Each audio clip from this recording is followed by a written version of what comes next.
माफ करी मां मेरी इस जन्म तेरा हो ना पाया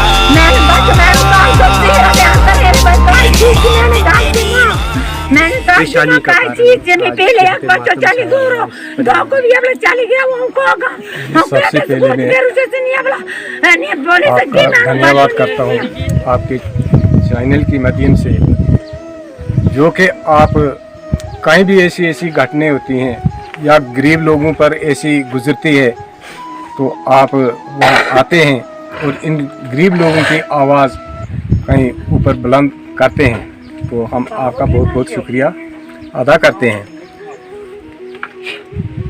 ये स्टोरी ऐसी है कि ये 6 बजे सुबह की बात है। मैं कास्तीगढ़ में रहता हूँ मुंदार में। कुछ रात को मैं इधर ऊपर मुंदार में ही था, लेकिन सुबह जब मोबाइल फ़ोन पर हमने देखा कि उस लड़के ने रात के तकरीबन 11:15 बजे एक स्टेटस चढ़ाया था। उसने ये लिखा था कि मेरी ज़िंदगी का ये आखिरी दिन है। जब हमने ये सुना कि हाँ जी ये क्या लिखा है, उस लड़के ने क्या बनाया है, हमने इनके साथ फ़ोन पर रब्ता किया। ये कहने लगे कि लड़का कहीं गुम है। हमने इनको कहा कि आप कहीं दरिया चनाब के किनारे जाकर नीचे देखो, ऐसा ना हो कि लड़का कहीं ऐसा ना कर दे कि वो कहीं छलांग न लगा दे। जनाब वहाँ से जब हम कास्तीगढ़ पुलिस चौकी कास्तीगढ़ के लिए गए तो आगे रास्ते ही चलते थे तो हमें फ़ोन आया कि उस लड़के का बैग जो है वो तुरंगुल पुल के साथ चनाब के किनारे पानी के ऊपर तकरीबन 150 मीटर की दूरी पर वो बैग एक पगडंडी जो इस गांव से जाती है पुल के लिए, उस रास्ते के किनारे पर वो बैग वहाँ पर पड़ा हुआ था। जब लड़कों ने कहा कि वो बैग यहाँ पर पड़ा हुआ है, हमने कहा कि आप यहीं रुको और इधर ही रहो, तो हम पुलिस को मिसिंग रिपोर्ट करेंगे और पुलिस आएगी तो वो खुद ही वहाँ आकर मौका देखेगी। तो जनाब हमने मिसिंग रिपोर्ट डाल दी। वहाँ से पुलिस आई, पुलिस ने वहाँ पर नक्शा बनाया। वहाँ पर पूरे जहाँ पर ये हुआ है जो बैग जहाँ पर मिला, उन्होंने अच्छी तरह से वहाँ पर नक्शा बनाया और देखा। और वो फर्जफ्ती में जो बैग था, बैग में कुछ कपड़े थे, मोबाइल फ़ोन था और आधार कार्ड था, एक पैन कार्ड था, कोई आरआर कार्ड थे, कुछ डायरियाँ थी, यानी पूरा सामान उसमें उन्होंने पुलिस ने लिस्ट बनाई और लिस्ट पर चढ़ाकर तो वो उन्होंने अपनी फर्जफ्ती ली है। लेकिन मैं आपको ये फुल स्टोरी सुनाऊंगा कि ये शुरुआत क्या हुई है और कैसे ये मसला यहाँ तक पहुँचा। इस हालत में ये मामला क्या रहा कि क्यों इस लड़के ने ऐसा रास्ता अख्तियार किया। इस लड़के की मुकेश की बहन का रिश्ता सारस कास्तीगढ़ सारस में आज से 4 साल पहले उस लड़की की शादी हुई थी और इनका आना जाना होता रहता था। तो वो लड़की जहाँ इन्होंने लड़की दी है तो उनकी वो उस लड़के की बहन थी जो उधर से आया था यहाँ, उस लड़के की बहन, वो भी लड़की इस लड़के के साथ उसका कहीं उठना बैठना रहा।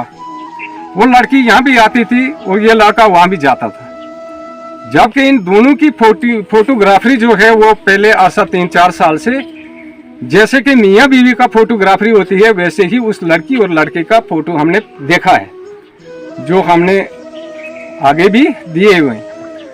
तो अरसा 4 साल से उनका ये धंधा चल रहा था, लेकिन बीच में इसका मकसद ऐसा हुआ कि उसके बाद इनके घर में कोई दूसरा लड़का इंटरफेयर हुआ जो कि रिश्ता करने के लिए। तो लड़के ने उसको फोन पर बार बार कहा कि मेरा रिश्ता यहाँ पर बना हुआ है, 5 साल से मेरा इनके साथ उठना बैठना है और मैंने यहाँ शादी करनी है, लिहाजा आप हमारे बीच में मत घुसो। लेकिन उस लड़के ने उसकी एक भी नहीं मानी।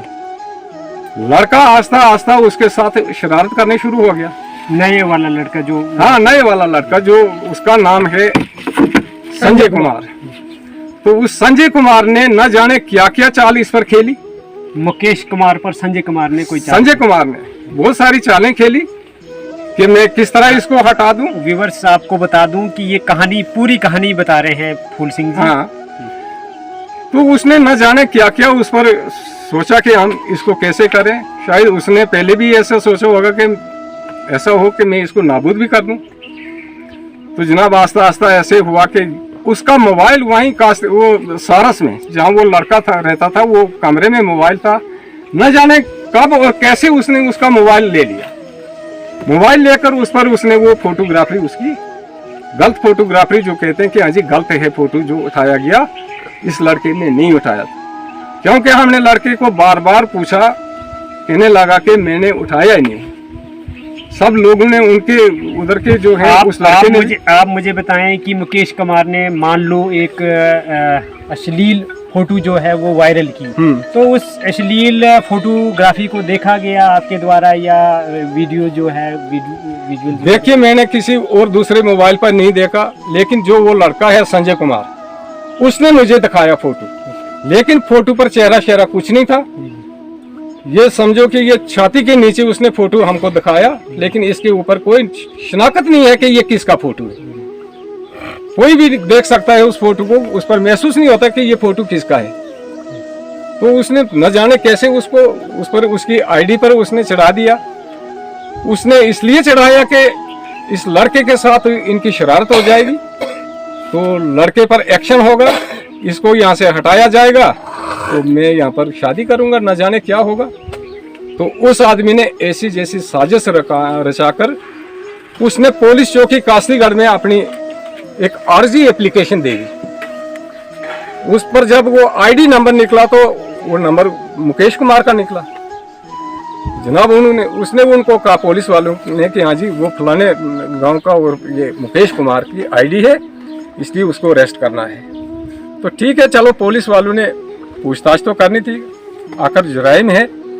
लेकिन इसमें ऐसा हुआ कि वो लड़का जो है वो प्रेशराइज किया गया, क्योंकि लड़के की उम्र 18 प्लस है, कच्चा दिमाग था, उसको अता पता नहीं था कि मुझे क्या होने वाला है।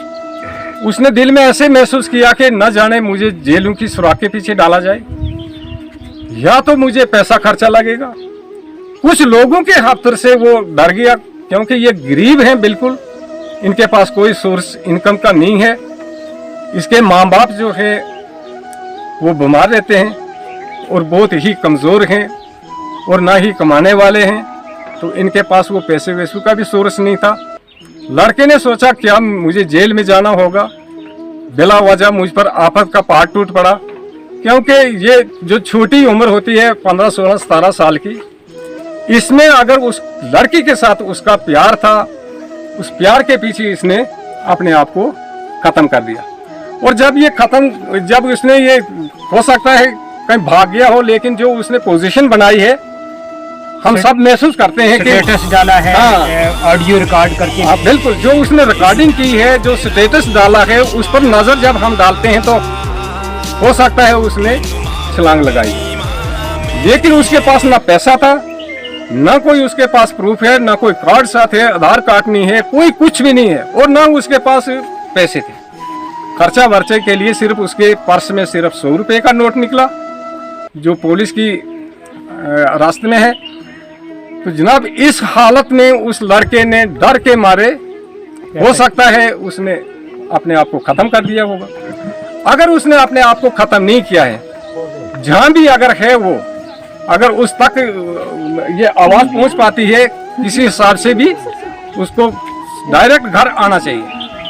हम उसका फैसला करवाएंगे, ऐसी कोई डरने की बात नहीं है।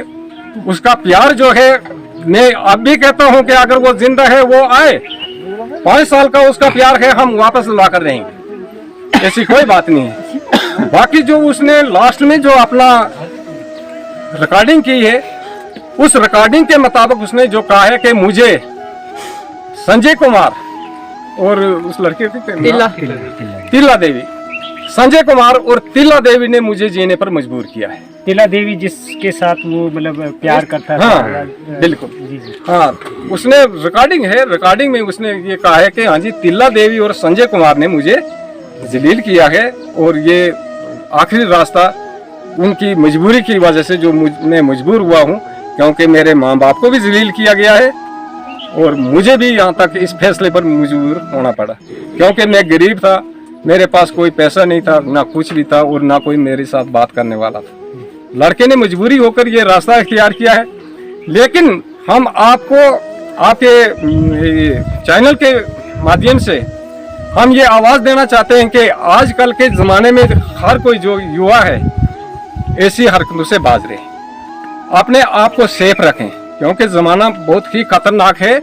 जो आजकल की टेक्नोलॉजी है, ये जो मोबाइल है, मोबाइल का गलत इस्तेमाल करने से आजकल के जो जितने भी युवा हैं ये सब खराब हो रहे हैं। बहुत सारे केसेस ऐसे बढ़ रहे हैं जैसे कि हवा और आंधी चल रही है। तो हर युवा से हमारी ये निवेदन है, इल्तिजा है कि ऐसे गलत रास्ते अख्तियार करने से पहले आप सोच समझकर आप सही इस्तेमाल मोबाइल का करें और इन बुरी हरकतों से बचें। तो आपका बहुत बहुत धन्यवाद। हम ये चाहते हैं कि इस गरीब खानदार पर इनके साथ जो जुल्म हुआ है इनको इंसाफ मिलना चाहिए। जी, ये फूल सिंह जी थे, इन्होंने जो वारदात हुई, जो घटना हुई इस परिवार के साथ, पूरी हिस्ट्री यानी पूरा विवरण दिया इसके बारे में कि कैसे क्या हुआ स्टार्टिंग से लेकर लास्ट तक। मैं मुकेश जी से यही कहना चाहूँगा कि आपके परिवार में बहुत बुरा हाल है। माता पिता, बहनें और एक भाई, वो भी अच्छी कंडीशन में नहीं, सेहत उनकी ख़राब रहती है। रो रो कर पूरा परिवार बहुत परेशान है। लिहाजा जहाँ पे भी हैं आप ज़रूर घर वापस आ जाएं। दोस्तों मुझे माफ़ करना, मैंने कुछ ऐसा करना पड़ गया, मुझे कुछ मेरी सिचुएशन नहीं सकती और सभी तो दुखे होने हैं, पर मैं क्या करता, मुझे मजबूरी थी। मेरे दोस्तों ने मुझे तंग किया था, सभी मुझे ताने मार रहे थे, सभी मुझे दाड़े निकाल रहे थे, पर मुझे ऐसा कुछ करना पड़ गया। पर मुझे संजय ने और दिलाने इनने मुझे जीने के काबिल रखा ही नहीं, और मेरे बाप को इतना जलील किया, मुझे खुद अपने आप का फैसला करना पड़ गया।